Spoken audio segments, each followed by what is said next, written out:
Hello, welcome to the Manic, Pixie Dream Vlog. This is your host, Caroline Georges, and welcome. So today I want to talk about something that's actually really controversial, and I'm kind of nervous to talk about it, I'll be honest, because I'm going to defend Milo Yiannopoulos and his right to free speech, because I would defend anybody's right to free speech. And I also want to talk about kind of a situation where free speech, somebody's, right to free speech really directly affected me and targeted me. I want to talk about that and how it affected me, how I experienced it, what, my reaction was to it, and then also defend their right to say what they said about me and their right to do what they did, even though it really affected me and really hurt me. And I'm so nervous to talk about this. I'm legitimately nervous speaking about this because it is so controversial, and that freaks me the fuck out. That freedom of speech is being called into question as free speech is hate speech. That really freaks me out. When I hear that being said, I look into the future and I see people being lined up against the wall and shot. That's what I see.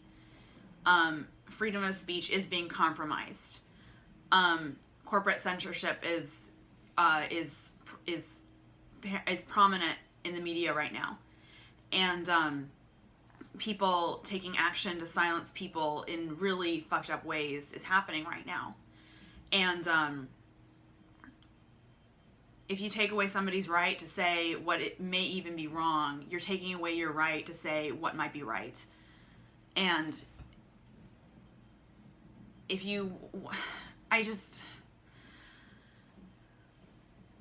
don't want to get attacked, and I don't want to be called a racist, but everybody has a right. It's just like, the people who are out there screaming the N-word at the top of their lungs on the street, that's something you want to be prevented, but still, the people who are doing that are crazy. So if you're, by protecting that person's right to go run around the street screaming the N-word, you're just protecting people who have mental health issues, and you're protecting people who are probably homeless, have drug problems and stuff, who don't need more tickets, who don't need more, it's just, I remember this one time, this homeless woman said the most horrible thing I've ever heard in my life. It was absolutely disgusting. It ruined my day. It really just it fucked me up hearing this. This woman, this homeless woman, I was walking down the street and I saw this homeless woman, and she had those schizophrenic bugs, around her face that she was slapping away, and she was talking to herself and and stopping and screaming and stuff, and then she turned to me as I was passing her, because she seemed harmless, because that's what's weird about homeless people. They never do anything. Even no matter how freaky they're acting, they never actually, physically hurt you. It's very rare. And I don't know, maybe there's something to be said in that, but this woman, I wish she hit me. I wish she just, would have done something physical as opposed to what she said with her words.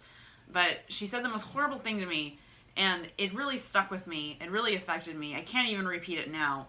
But it's yeah, you know what? Maybe a law that, prevents unpleasantness like that would, support me in that situation.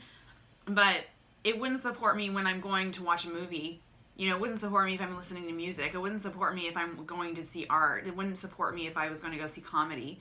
Because, the reason why great movies are made, great music is made, great art is made is because of freedom of speech. People having the freedom to say what they want to say and to speak their truth. And people respond to that. And it's because think of all the great movies that are coming out of Russia, Think of all the riveting television that's coming out of the Middle East, Think of all those, those really inspiring propaganda films from North Korea. I've seen one of them. They're absolutely just brilliant films, No, they're not. They're horrible. They're horrible. And, and the reason why, America is number one when it comes to manufacturing art that you can sell and that can, be received by people is in America. America is number one in that. And that's because of our First Amendment, and that's because we value our First Amendment. And so I know I live for art. I know I live for it. I know that it's just, whenever I'm having a hard time, I just have to think about this great movie that's going to come out next week, and I feel better. If I'm having a hard time, there's 1,000 songs that have been written that I can listen to and feel better, And I know that the source of these things come from people's First Amendment right to freedom of speech. And I will protect that with my life. I will value that with my life. And so when I see people like Milo Yiannopoulos being silenced in the way that he is, I think it's lazy. I think it's not hard to argue those people. I don't think it's hard to come up with arguments against what those people are saying. And I think that if you can't argue what those people are saying, then I think that you're a fucking loser, and I don't think that you have an argument, and I think you're dumb. And maybe if somebody, if you can't argue somebody's argument, then maybe you're wrong. You're just proving to people that you're fucking wrong by silencing people. The situation with Milo Yiannopoulos, like last week or the week before, Milo Yiannopoulos was scheduled to be on a podcast that isn't known for its political correctness. It's not known for its esteem for women. It's not known for it's kind of the perfect place for Milo Yiannopoulos to go and talk, and so they were scheduled to be at this comedy club, and the woman who owns the comedy club, her character was attacked.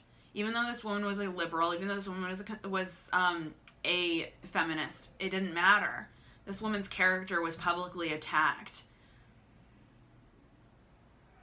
because the building that she manages is going to host somebody that people see as a Nazi.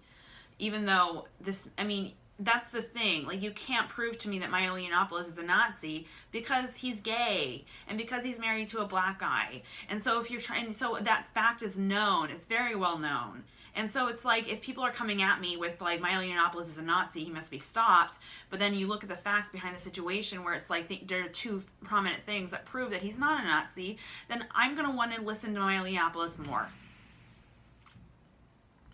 I've never heard of that podcast, Legion of Skanks. I had never heard about it before this situation happened. I'd never heard about that podcast before. I'd never listened to an episode of it before. But I listened to the one with Milo Yiannopoulos because it's like, what's going on? I need to hear this now. Why are so many people coming out against this guy and trying to silence this guy? Now I have to listen to this. I thought about voting for Trump once. I know, me. And I thought, no, I didn't, it was just like, I wasn't going to, but I thought about it once, and this is what happened. I was watching The View, and Lena Dunham was the guest, and this was around Donald Trump's election, and I don't think he had been crowned president yet, but Lena Dunham came on, and she referred to herself as the parent of conservative women. She said that conservative women were weak-minded women who were controlled by men, didn't have a mind of their own, couldn't make decisions. She talked about conservative women as if they were children, as if they were helpless, pathetic children. How many women on the fence between voting for Hillary Clinton and voting for Donald Trump saw that interview and was just like, fuck you, Lena Dunham, I'm voting for Trump? I'm sure a lot. Because I don't really think Lena Dunham really gives a shit about the presidency. I think she gives a shit about her image. And I think that if you're going to come out and just talk about conservative women that way, in a way that would piss off conservative women who might not even want to vote, or might not even want to, vote for Donald Trump, they're going to. Because fuck you, Lena Dunham. You can't tell me nothing, And it's like, that happens all the time. I really don't think liberals give a shit about poor people. It's been proven to me a lot. Liberals really don't give a shit about poor people. They give a shit about their image and how good that makes them look. And coming out against Milo Yiannopoulos makes them look good, even though it broadens Milo Yiannopoulos' platform. It broadens it. It makes it bigger. So now people are just going to listen to him more. Milo Yiannopoulos is going off of free marketing off of liberals. That's how Milo Yiannopoulos markets himself. He pisses people off, gets attention, gets a broader audience. But, you know, I wonder about these liberals that are doing this. I really wonder about them because, you know, Freud, he came up with like parapraxis. That's that, you know, are otherwise referred to as a Freudian slip. So basically, what a Freudian slip is that, well, it says right here. Says right here. A Freudian slip, also called parapraxis, is an error in speech, memory, or physical action that occurs due to the interference of an unconscious subdued wish or internal train of thought. The concept is part of classical psychoanalysis. So that's Freud. Freud proves that these wealthy white liberals who benefit from Trump's policies and are actively taking actions that make people listen to people like Milo Yiannopoulos more, and are smart enough to know and are educated enough to know that how Hitler came into power was he was silenced. Early in his career as a politician, he was put in prison, and then he wrote a book while he was in prison. And guess what happened after he got out of prison? Everyone wanted to read this fucking book, and everyone did. And then his platform broadened all throughout Europe. We know this. This is how shit works. You silence someone, you make people want to listen to them more. You silence someone, you make the words that you think you're silencing more valuable to people. You are acting in favor of the Trump presidency by silencing people like Milo Yiannopoulos, and I think that you know that. I think that you're smart enough to see what you're doing, and that if your desire to make yourself look good was less as strong as your desire to protect people that Milo Yiannopoulos' words might affect negatively, then you wouldn't be doing what you were doing. You would leave him alone, you would ignore him. You would come up with arguments against him so any person that's seen him can go to you for those answers, for those arguments.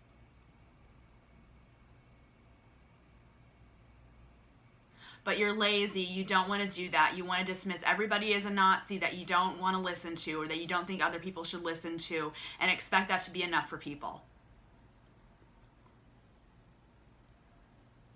I don't blame conservatives or the white working class for Trump's win. I blame liberals. A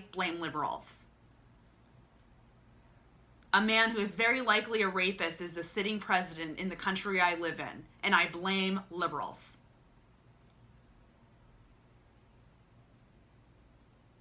It's your fault.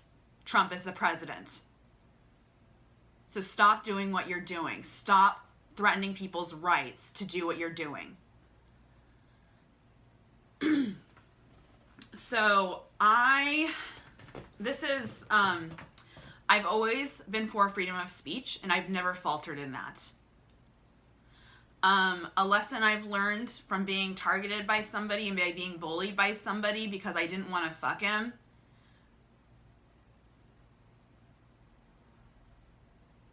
What that experience really affected me. It really affected my self-esteem. It really affected my life for many months afterwards. Because when you already have trust issues, when you already have issues with abuse, that stuff just makes the wound deeper. And a liberal feminist man deepened my wounds, deepened my experiences with abuse, because I didn't want to fuck him, and he did it with his words.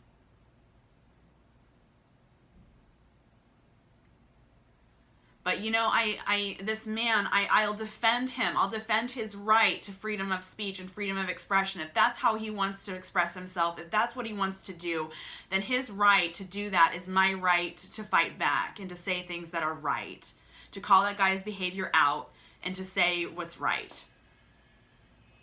And I value my words enough to be able to defend somebody else's. No matter how ignorant or how evil or how narcissistic they might be.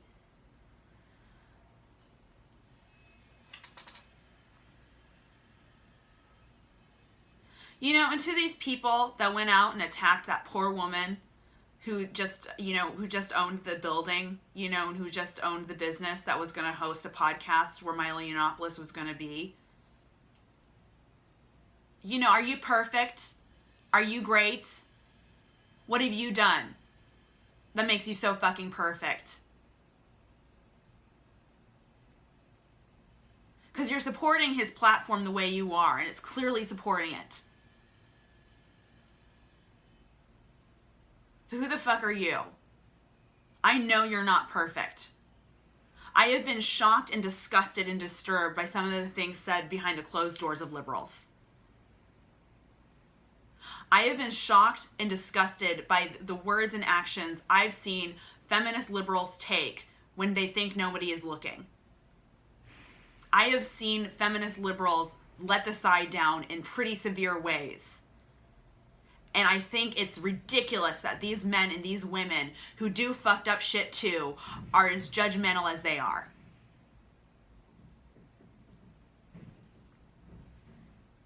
You are not fucking perfect. You don't say the right things all the time. You have no right to come out against Milo Yiannopoulos because you are not doing the right things either. I see you. I fucking see you, and I see what you're doing. You have no right. Trust me.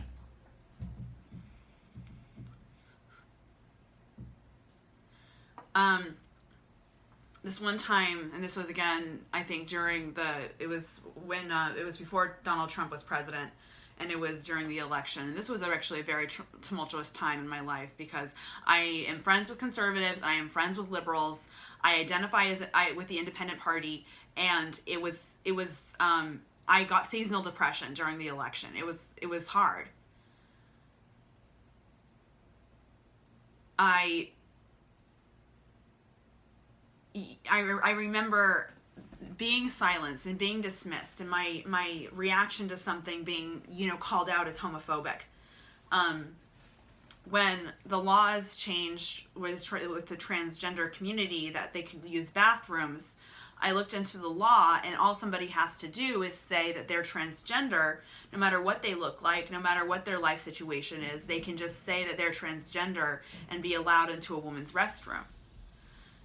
And I've seen videos of people, looking under toilet stalls, looking under stalls. I've seen, you hear people, going to the bathroom, somebody kicking down the door, and raping you, what I mean? Things like that come to mind, what I mean? If somebody has the right to be in your restroom and without anybody stopping them. And I remember having this concern and having this fear of not feeling safe in a woman's restroom.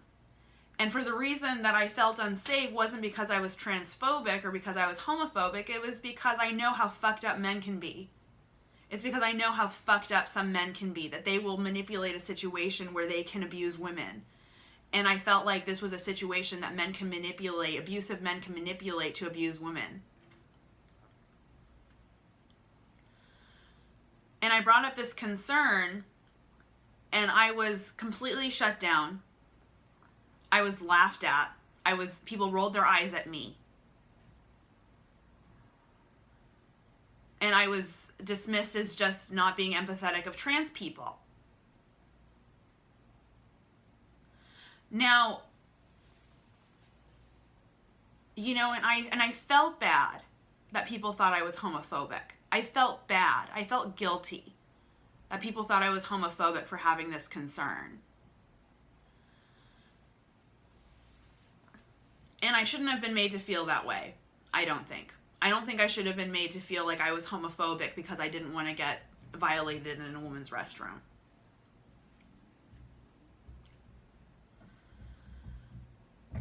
I don't understand why we can't have these conversations where we can all express our fears and concerns on all levels, at every point, in order to come up with a positive solution for everybody that works for everybody. Why can't a woman who's been raped say, I don't want there to be a situation where I could get raped again? And this feels like this could create a situation where I could get violated again, and I don't want it to happen.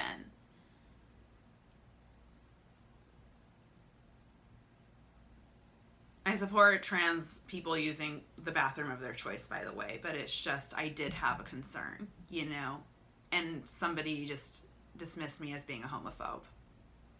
And that was really hurtful. And I think that that drives people away from liberalism. I think it drives people away from the Democratic Party. And so again, what are you doing? Your behavior is driving people away from the Democratic Party. You're losing votes. You're losing support. You're losing friends. People who are on your side, all for what? Just to make yourself look good, just so you can feel superior, just so you can be this bright, shining angel of trans rights. And, I mean, if that's worth it to you, then great, but you're not helping anyone.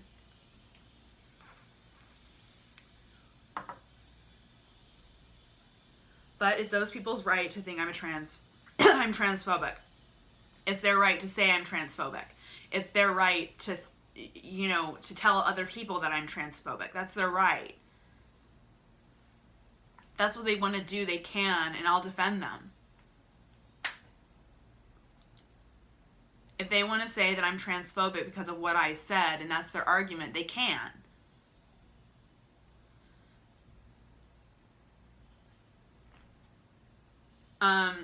Once, again, this was one of the most horrible things I've ever seen.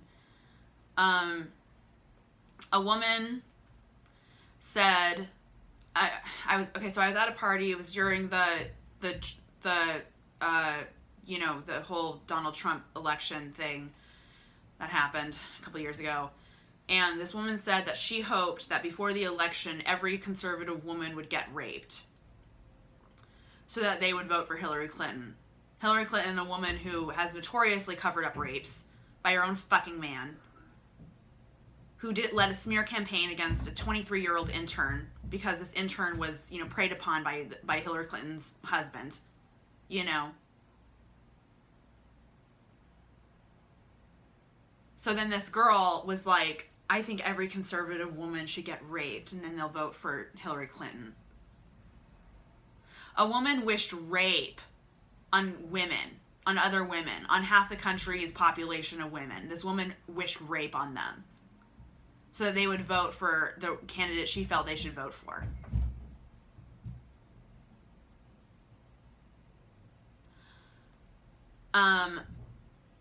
Yeah. But that's her right. She can say horrible, horrifying shit like that. She can say that shit if she wants to say it, because that's her right. In my opinion, I don't think a woman should advocate for rape in a room full of men. I don't think a woman should be doing that, especially if she identifies as a feminist, especially if she identifies as a liberal. I don't think she should be recommending rape as a treatment for conservatism.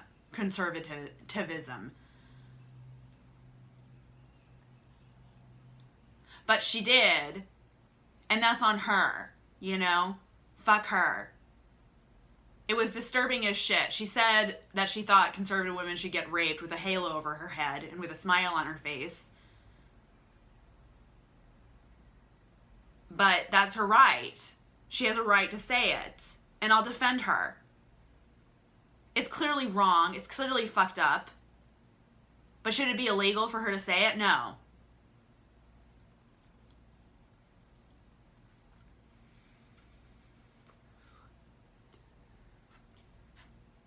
You know what? And I bet that woman, that same woman who said, with her own fucking words, thought shit in her head and said it. The woman who said that she thinks all conservative women should get raped, should experience rape. I bet that woman would act out against somebody like Milo Yiannopoulos and have him silenced. That woman. I bet it. I'm just going to say it. She would. Why can she say that horrible shit, but Milo Yiannopoulos can't say the horrible shit he says? That's not fair. Why can one woman advocate for rape because she's liberal, but another man can't advocate for, I don't know, like his immigration stuff, you know what I mean? I mean, which is horrible too. Why can't he advocate for that? If one woman, just because she's a liberal, she can advocate for rape, but another man can't advocate for, you know, whatever, you know, immigration issues because he's a conservative, you know, or because he voted for a conservative. What's the difference?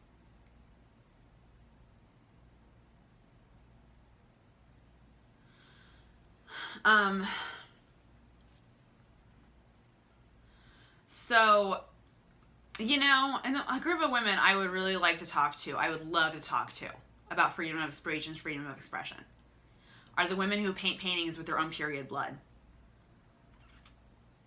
I want to talk to those women and what they think about freedom of expression.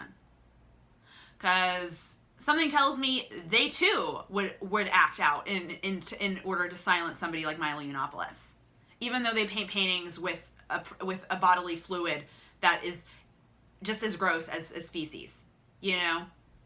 Would those women advocate for freedom of expression and freedom of speech, even though they're subjecting the world to I mean, a level of narcissism that, I mean, it's narcissism.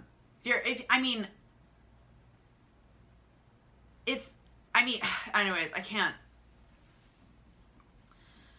There's a lot of narcissism in feminism, which is one of the reasons why I don't identify as a feminist. There's a lot of narcissism within feminism that I just don't align myself with at all, including that.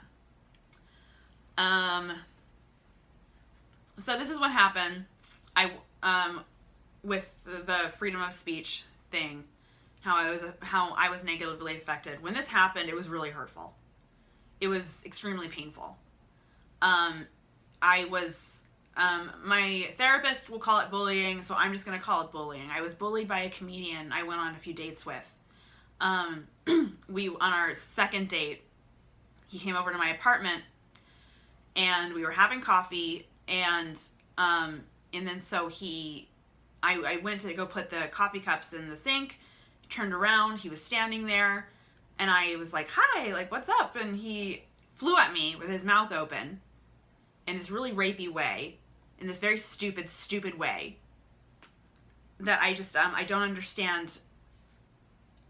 I feel like you do shit like that to upset people and to scare people. So I don't know why he did that. But this man identified as a feminist. This man identified as a liberal. And at the time, I thought he was a safe person. I thought he was trustworthy for those two reasons. Because if a man is talking to you ad nauseum about feminism, you think that, well, they're not going to bully me for turning them down. They're not going to, you know, they're not going to punish me for not fucking them, you know? I think that was fair for me to feel that way about him and to feel safe with him because of how he was presenting himself to me as a male feminist, as somebody who was an ally for women. This man wouldn't create emotional trauma in my life for saying those things, you know, which is his right to say. A man who is clearly a misogynist, a man who clearly has issues with women can lie to you and talk to you and tell you about feminism and identify as a feminist, even though he's not one, you know? I think that if I knew this man's attitude towards women a little bit better, I wouldn't have been fucking with him, you know? Maybe maybe a law that makes people identify themselves exactly as who they are, exactly what their character leads them to do. I mean, I think that, you know, a law that would force people to really be real with who they are and what their issues are would really be great. You know what I mean? For me, I think it would make shit a lot easier for me. I wouldn't have to read red flags or have to, like, you know, navigate through who's good and who's bad. That would really help me a lot, you know? But that would create chaos. That would create mass murder, you know? So I'm not going to advocate for that. So he left. He stormed out because I pushed away. I told him not to do that. I don't want men flying at me with their mouth open. That makes me feel unsafe. He stormed out. Like, he just, I'm going to go, bye. Just really rude. Not very disrespectful. And from that time before, me and this guy, we really connected. We totally connected. We talked on the phone for 2 hours before we met. We met on Tinder, so we talked on the phone before we met in real life. We talked on the phone for 2 hours. When we went and got coffee together, coffee was great. I really liked this guy. I thought he was really cute. I thought he was really funny, and I really liked him.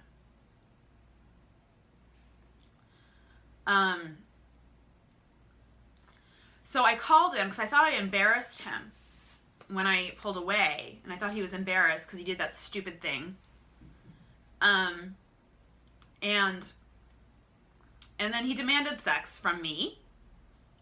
He said, I asked him to come back. Let's start over. It's not a big deal. I'm not mad at you, And he said, okay, I'll come back. But if I come back, I'm spending the night. So a male feminist, a man who identified as a male feminist, who maybe it should be illegal for men like that to identify as feminists. I don't know. But yeah, a gung-ho male feminist said, if I come back, I'm going to spend the night, and that's not fucking okay. It's never okay to demand sex from a woman, by the way, for all you liberal men, all you feminist men out there. Just because this feminist man demanded sex from me doesn't mean that's okay for you to do it. Just because a feminist woman said that it's okay for you to rape conservative women to get them to vote for Democrats doesn't mean it's okay for you to rape women.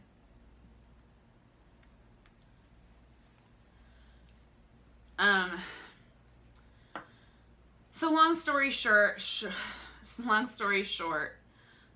he has a podcast, a dating podcast, and you know what? Maybe a man who demands sex from women, who flies at women with their mouth open, shouldn't be allowed to host a dating podcast. Maybe it should be illegal for this man to talk about dating. But because he's protected under the First Amendment, he can talk about dating. He can influence society on issues about dating and romance and with women and how to relate to women, even though in his personal life he will fly at women with his mouth open in a really aggressive way that's really freaky and fucked up and demand sex from her afterwards. So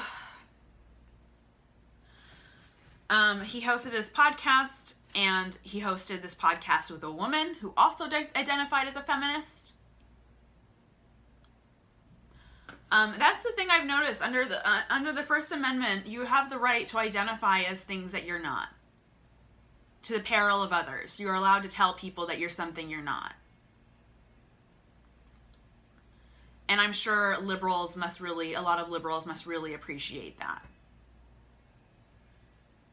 Because it seems that a lot of liberals are these noble, perfect people on the internet. It's easy to be a perfect angel on the internet, You can be a good person on the internet and not be one in real life. It's that easy. And you have that right to be that beacon of shining, glistening nobility online, on the internet, because you're protected under the First Amendment. Even if you're a piece of shit, you can be a good person on the internet, and you should value that.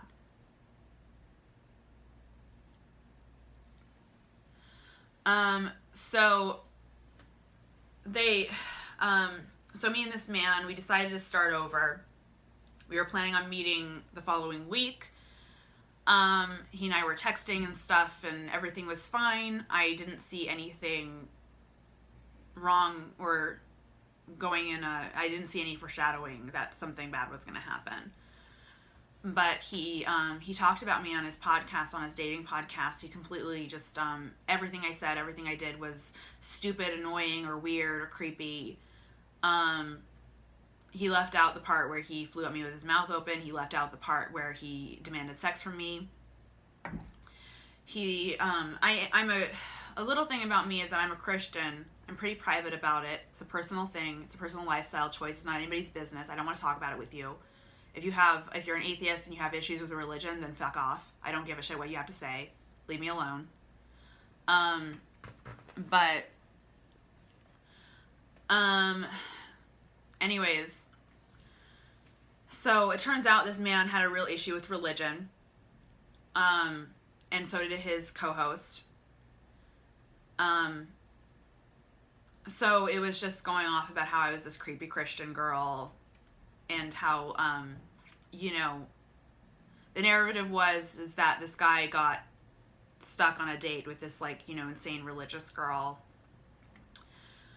The woman who identified as a feminist moments before saying this said, when you penetrated her, did her palms start bleeding? And then he said, no, but her crucifix turned upside down. I mean, that really took it out of me. I was really upset. I was crying. I felt really betrayed. I felt, I was bullied. That's bullying. That's bullying to tell somebody to listen to your podcast over and over and over again and then talk about them and say horrible things about them like that. That's fucking bullying. Especially if you went on 2 dates with her. Especially if this woman let you into her home and made you coffee and was nothing but nice to you.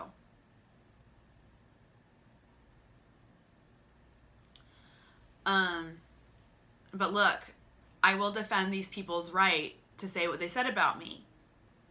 It caused emotional turmoil. It was really hurtful, but they have a right to say those things about me. He had a right to do that.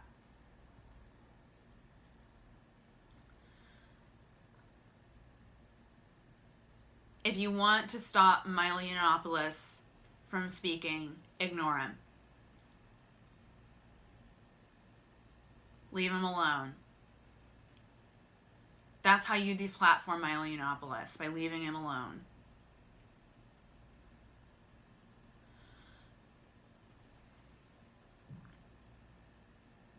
That's my vlog today. That's all I have to say. I hope you all have a really nice day, and I'll see you next time. Bye.